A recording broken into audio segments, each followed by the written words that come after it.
سورہ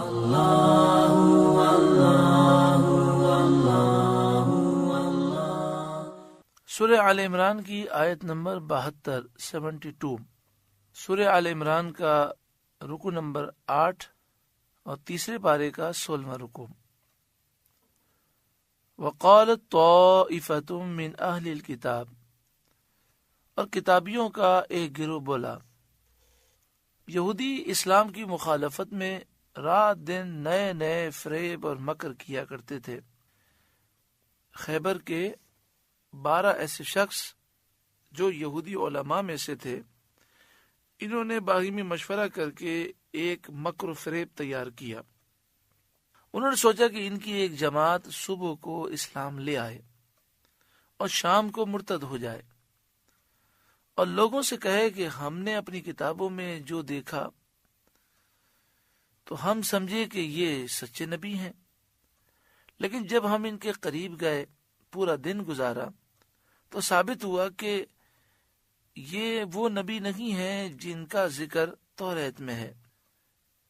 اور انہوں نے سوچا کہ اس حرکت سے مسلمانوں کو دین میں شبہ پیدا ہو جائے گا، لیکن اللہ تعالیٰ نے یہ آیت نازل فرما کر ان کا یہ راز فاش کر دیا، اور ان کا یہ مکر نہ چل سکا۔ مسلمان پہلے سے خبردار ہو گئے۔ وقالت طائفۃ من اہل الکتاب، اور کتابیوں کا ایک گروہ بولا، آمنو، ایمان لاؤ، بالذی انزل علی الذین آمنوا، اس قرآن پر جو ایمان والوں پر اترا، وجہ النہاری، صبح کو ایمان لاؤ۔ یعنی ان یہودیوں نے یہ منصوبہ بنایا کہ قرآن پر اور نبی کریم صلی اللہ علیہ وآلہ وسلم پر ایمان لے آؤ صبح کے وقت، یعنی ظاہر یہ کرو کہ ہم ایمان لے آئے۔ وَاکْفُرُوا آخِرَہُ، اور شام کو منکر ہو جاؤ، شام کو اعلان کر دو کہ ہم نے اس دین کو چھوڑ دیا۔ لَعَلَّهُمْ يَرْجِعُونَ، شاید وہ لوٹ کر آ جائیں۔ مسلمانوں کے دلوں میں شک پیدا ہو اور وہ شاید اسلام چھوڑ دیں۔ لیکن اس بات کا بھی انہیں ڈر تھا کہ کہیں ایسا نہ ہو کہ ہم یہ جماعت رسول اللہ صلی اللہ علیہ وسلم کے پاس بھیجیں اور سارا دن یہ حضور کے دربار میں گزاریں، اور پھر شام کو انہیں اعلان کرنا ہو کہ اب ہم کافر ہوتے ہیں، تو ایسا نہ ہو کہ پورے دن میں ان کے دل کی دنیا ہی بدل جائے۔ تو اس لیے انہوں نے ان کی برین واشنگ کی اور انہیں پکا کیا، وَلَا تُؤْمِنُوا إِلَّا لِمَنْ تَبِعَ دِينَكُمْ، اور کسی کی بات پر یقین نہ کرنا مگر اسی کی بات پر یقین کرنا جو تمہارے دین کا پیروکار ہو۔ یعنی یہودیوں کی بات کے علاوہ کسی کی بات پر تمہیں کان نہیں دھرنا، یعنی نبی کریم صلی اللہ علیہ وآلہ وسلم کی بارگاہ میں تم جا رہے ہو لیکن ان کی باتوں سے متاثر نہیں ہونا۔ یہ انہوں نے منصوبہ بنایا اور اپنے لوگوں کو مضبوط کیا۔ قل ان الہدی ھدی اللہ، آپ فرما دیجئے کہ اللہ ہی کی ہدایت ہے، اللہ کی ہدایت کے سوا جو کچھ بھی ہے وہ باطل اور گمراہی ہے۔ ان یؤتی احد مثل ما اوتیتم، اس بات کا یقین مت کرنا کہ جو تمہیں دیا گیا ایسا کسی اور کو ملا ہے، یعنی دین، ہدایت، کتاب اور حکمت جو تمہیں ملی ہے، ایسا آسمانی دین اور آسمانی کتاب کسی اور کو نہیں ملی۔ اس بات کو دل میں بٹھا لو اور یہ سمجھ کے جاؤ کہ جو تمہیں شرف و فضیلت ہے وہ کسی کو بھی نہیں ہے۔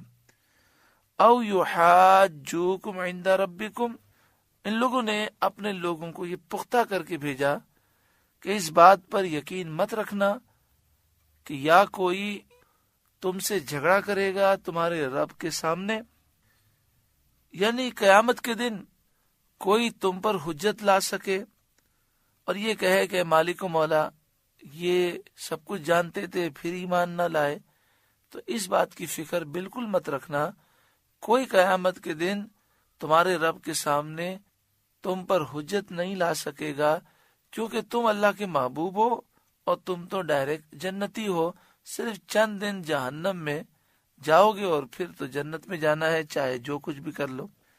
تو اس طرح انہوں نے ایک منصوبہ بنایا کہ ہماری ایک جماعت حضور کے پاس جائے گی، اور اس جماعت کو انہوں نے پختہ کیا کہ کسی کی بات پر یقین مت رکھنا، بس یہی سمجھنا کہ تم حق پر ہو، اور اللہ تعالیٰ نے توریت کے علاوہ کوئی کتاب آسمانی یعنی انجیل اور قرآن پاک اللہ تعالیٰ نے نہیں اتاری۔ اس طرح کی سوچ دے کر وہ صبح بھیجنا چاہتے تھے اور یہ سازش کرنا چاہتے تھے۔ آیت نازل ہو گئی، ان کا راز فاش ہو گیا۔ قل اے محبوب آپ فرمائیے، ان الفضل بید اللہ، فضل تو اللہ ہی کے ہاتھ میں ہے، یؤتیہ من یشاء، اللہ جسے چاہتا ہے عطا فرماتا ہے، واللہ واسع علیم، اور اللہ وسعت والا علم والا ہے۔ یختص برحمتہ من یشاء، اپنی رحمت سے خاص کرتا ہے جسے چاہے، یعنی نبوت اور رسالت جسے چاہتا ہے عطا فرماتا ہے۔ نبوت اور رسالت اللہ کے فضل سے ملتی ہے، اس میں محنت و مشقت کا کوئی دخل نہیں ہے۔ واللہ ذو الفضل العظیم، اور اللہ بڑے فضل والا ہے۔ ومن اہل الکتاب من، اہل کتاب میں سے کوئی وہ ہے، ان تأمنہ بقنطار یؤدیہ الیک، اگر تو اس کے پاس ایک ڈھیر امانت رکھے تو وہ تجھے ادا کر دے گا۔ یعنی اہل کتاب میں دو قسم کے لوگ ہیں، کچھ امانت دار ہیں اور اکثر امانت میں خیانت کرنے والے خائن لوگ ہیں۔ بعض تو ایسے ہیں کہ کثیر مال ان کے پاس امانت رکھا جائے تو وقت پر ادا کر دیتے ہیں، اس میں کمی نہیں کرتے۔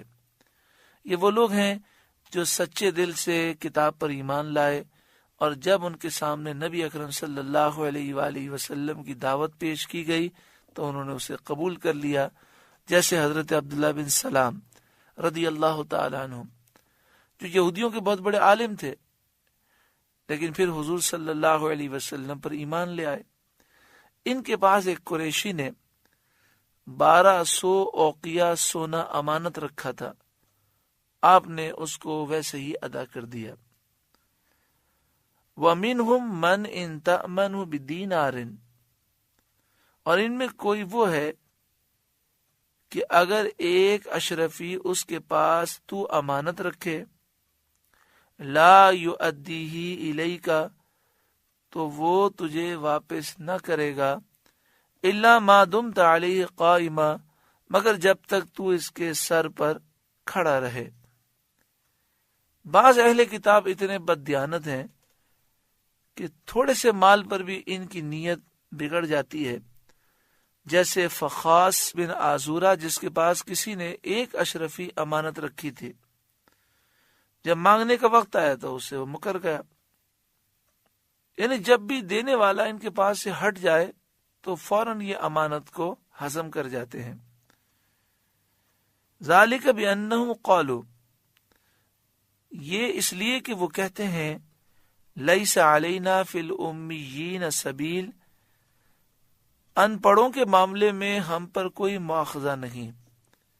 یعنی کہتے ہیں کہ ہماری کتاب میں لکھا ہے کہ توریت کے ماننے والے جو ہیں، ان کے علاوہ جتنے بھی ہیں جو توریت کو نہیں مانتے، وہ ان پڑھ ہیں، ان کا مال جس طرح بھی ہضم کر جاؤ کوئی حرج نہیں ہے۔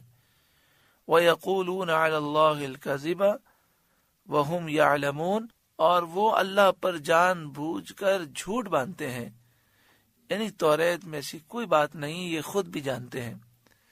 بلا من اوفا بعہدہ، ہاں کیوں نہیں، جس نے اپنا عہد پورا کیا، واتقا، اور پرہیزگاری اختیار کی، فإن اللہ یحب المتقین، بے شک اللہ تعالی پرہیزگاروں کو پسند فرماتا ہے۔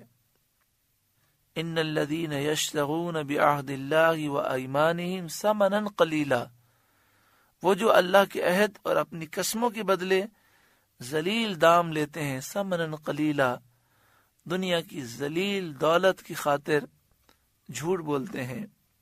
اولئک لا خلاق لہم فی الآخرہ، یہی وہ لوگ ہیں کہ آخرت میں ان کا کچھ حصہ نہیں۔ ولا یکلمہم اللہ ولا ینظر الیہم یوم القیامہ، اللہ نہ ان سے بات کرے گا، نہ ان کی طرف نظر فرمائے گا قیامت کے دن، ولا یزکیہم، اور نہ انہیں پاک کرے گا، وَلَهُمْ عَذَابٌ علیم، اور ان کے لیے دردناک عذاب ہے۔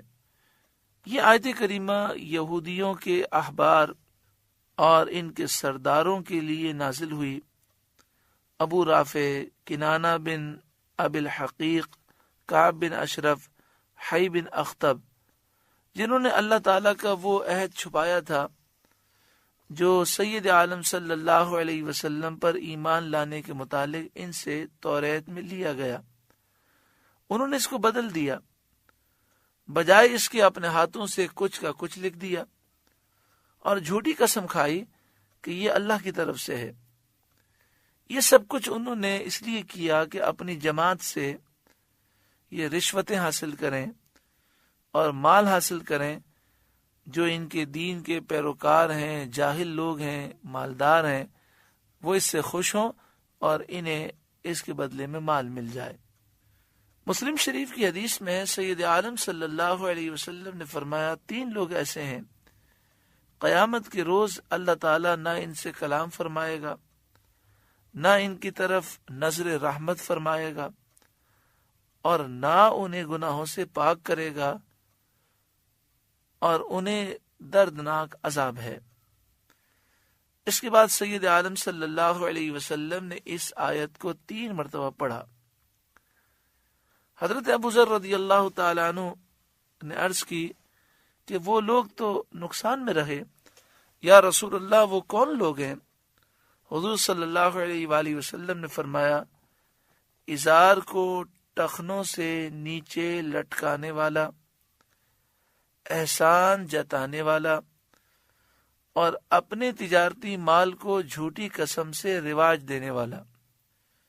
شارح مسلم، یعنی مسلم شریف کی جنہوں نے شرح لکھی، امام نووی علیہ رحمہ، وہ لکھتے ہیں کہ ازار کو ٹخنوں سے نیچے لٹکانے والے سے مراد یہ ہے کہ جو تکبر کی وجہ سے اپنا کپڑا نیچے لٹکائے، اور اپنے تجارتی مال کو جھوٹی قسم سے رواج دینے والے سے مراد یہ ہے کہ جو جھوٹی قسم کھا کر اپنا مال بیچنے کی کوشش کرے۔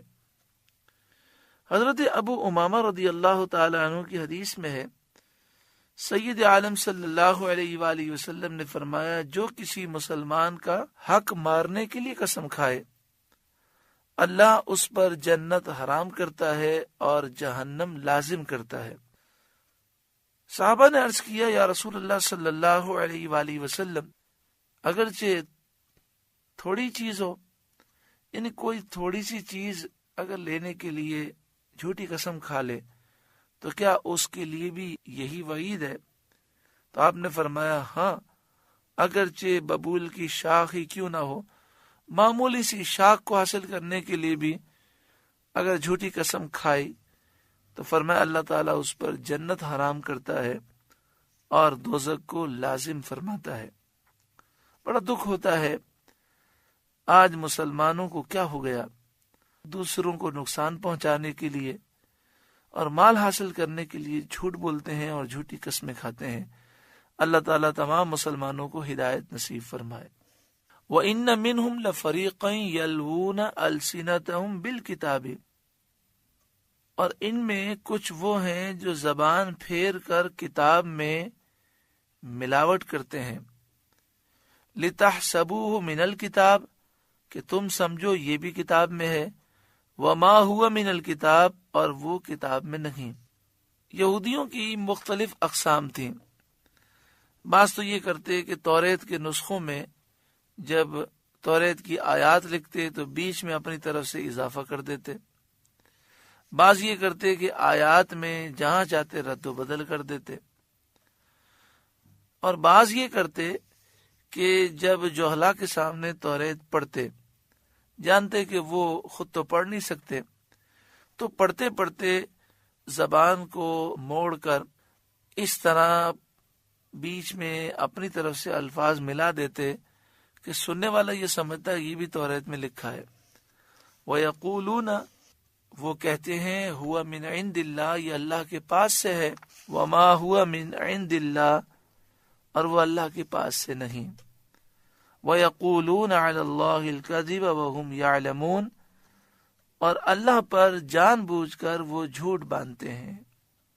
حضرت عبداللہ بن عباس رضی اللہ تعالی عنہما نے فرمایا، یہ آیت یہودیوں اور عیسائیوں دونوں کے بارے میں نازل ہوئی کہ انہوں نے توریت اور انجیل میں تحریف کی، تبدیلی کی، اور کتاب اللہ میں اپنی طرف سے جو چاہا ملا دیا۔ ما کان لبشر ان یؤتیہ اللہ الکتاب والحکم والنبوۃ، کسی آدمی کا یہ حق نہیں کہ اللہ اسے کتاب، حکم اور نبوت عطا کرے، ثم یقول للناس، پھر وہ لوگوں سے کہے، کونو عبادا لی من دون اللہ، اللہ کو چھوڑ کر میری عبادت کرنے والے بن جاؤ، میری پوجا کرو۔ یعنی کوئی نبی کبھی بھی اپنی پوجا کا یا غیر اللہ کی پوجا کا حکم نہیں دیتے۔ نجران کے عیسائیوں نے کہا کہ ہمیں حضرت عیسیٰ علیہ السلام نے حکم دیا ہے کہ ہم انہیں رب مانیں۔ اس آیت میں اللہ تعالی نے ان کے قول کو رد فرمایا اور فرمایا کہ انبیاء کی شان سے ایسا کہنا ممکن ہی نہیں ہے کہ کوئی نبی شرک کی دعوت دے۔ اس آیت کی شان نزول میں دوسرا قول یہ ہے کہ ابو رافع یہودی اور ایک عیسائی نے سرور عالم صلی اللہ علیہ وسلم سے کہا، یا محمد صلی اللہ علیہ وسلم، آپ چاہتے ہیں کہ ہم آپ کی عبادت کریں اور آپ کو رب مانیں؟ حضور صلی اللہ علیہ وآلہ وسلم نے فرمایا، اللہ کی پناہ کہ میں غیر اللہ کی عبادت کا حکم کروں، یعنی یہ کبھی ہو ہی نہیں سکتا کہ میں اللہ کے سوا کسی اور کی پوجا کا تمہیں کہوں۔ نہ مجھے اللہ نے اس کا حکم دیا اور نہ مجھے اللہ نے اس لیے بھیجا۔ وَلَٰكِن كُونُوا رَبَّانِيِّينَ، ہاں نبی یہ کہتے ہیں کہ اے لوگوں اللہ والے ہو جاؤ، ربانی بن جاؤ۔ ربانی اس عالم کو کہتے ہیں جو فقیہ ہو، باعمل ہو اور بہت زیادہ دیندار ہو۔ بما کنتم تعلمون الکتاب و بما کنتم تدرسون، اس وجہ سے کہ تم کتاب سکھاتے ہو اور اس سے تم درس کرتے ہو۔ یعنی جب تم کتاب سے علم حاصل کرتے ہو اور کتاب کا درس دیتے ہو، علم اور تعلیم کا فائدہ یہ ہونا چاہیے کہ آدمی اللہ والا ہو جائے۔ جسے علم سے یہ فائدہ حاصل نہ ہو اس کا علم ضائع اور بیکار ہے۔ وَلَا يَأْمُرَكُمْ أَن تَتَّخِذُوا الْمَلَائِكَةَ وَالنَّبِيِّينَ أَرْبَابًا، اور نہ تمہیں یہ حکم دے گا کہ فرشتوں اور نبیوں کو خدا سمجھ لو۔ یعنی اللہ تبارک و تعالی نہ تمہیں یہ حکم دے گا، نہ کوئی نبی تمہیں یہ حکم دیں گے کہ تم فرشتوں کو خدا سمجھو یا نبیوں کو خدا سمجھو۔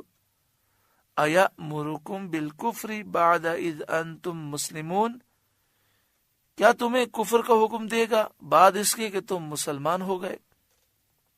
ایسا کسی طرح نہیں ہو سکتا۔ تو ان آیات میں یہودیوں عیسائیوں کا رد ہے کہ کسی نبی نے کبھی شرک کی دعوت نہیں دی۔ ہر نبی کا یہی پیغام ہے کہ اللہ وحدہ لا شریک کی عبادت کرو، اللہ کے سوا کوئی خدا نہیں، الہ نہیں، معبود نہیں، کوئی اللہ کے برابر نہیں۔ اللہ کے سوا کسی کی پوجا کرنا، عبادت کرنا یہ شرک ہے، اللہ کا کوئی بیٹا نہیں، بیٹی نہیں، ہر نبی نے یہی دعوت دی۔